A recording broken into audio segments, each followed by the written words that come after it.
amounts that they're allowed to have in terms of the nuclear program, in terms of the enriched uranium. But in terms of the presence in the region, yes, I think they would. We saw after President Obama reached the nuclear deal with Iran, they increased their activities and their presence in Syria. And I think this is one area where especially the state of Israel has to worry about, because if Iran's economy starts growing again as a result of the lifting of the sanctions, then one of the consequences will be that there will be more money available for Iran's presence. Yes, but Mayor, more than that, they might feel in Tehran that the boot that was on their chest for such a long time is in a way has been lifted. 11 years of sanctions on arms sales are over, so they might feel relieved. And when you are relieved, you can do many things. It's a matter of feeling. Well, I think we have to separate the nuclear program, Yoav. That's a different issue. Look, one of the reasons why the Iranians have stayed within the nuclear deal is that some of the restrictions for the nuclear program are going to be lifted. For example, regarding the advanced centrifuges. So it's not within their interest right now to go and challenge especially the Russians, because the Russians don't want Iran to have a nuclear weapon.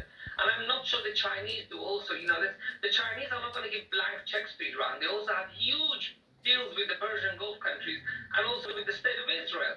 So, I think the Iranians are going to be more careful when it comes to the behavior regarding the nuclear program. So staying on this issue of the Iranian nuclear issue, there were many speculations what the Iranians are going to do when the Trump administrations just left the JCPOA, and what happened to be is that they waited until November 3rd, see what's going to happen in the White House, and then take a decision.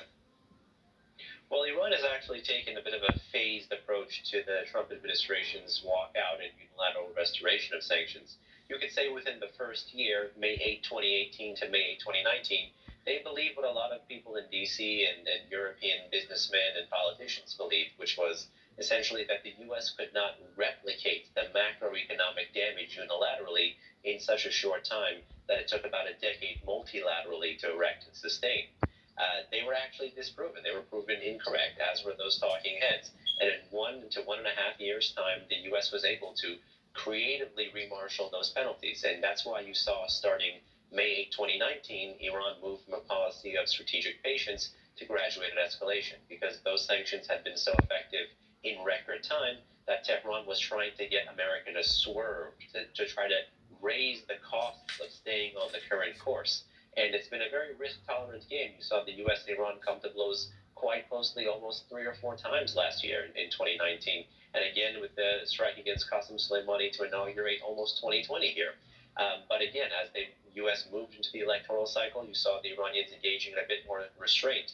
There's an article in an outlet today that says Khamenei is behind the Shia militia offer for a pause in rocket and mortar attacks against the U.S. presence. Because for the Iranians right now, until November 3rd, it is unclear if escalation will be met with escalation by Trump or if escalation will be met with absorption by Trump. And because it's unclear, they have every incentive to restrain. May the last word from you? Well, I think when it comes to confronting Iran in Syria, if Biden's elected, we are really going to be on our own. And also confronting Iran in the region. Maybe, now we have the UAE and Bahrain and other countries, but don't count on America.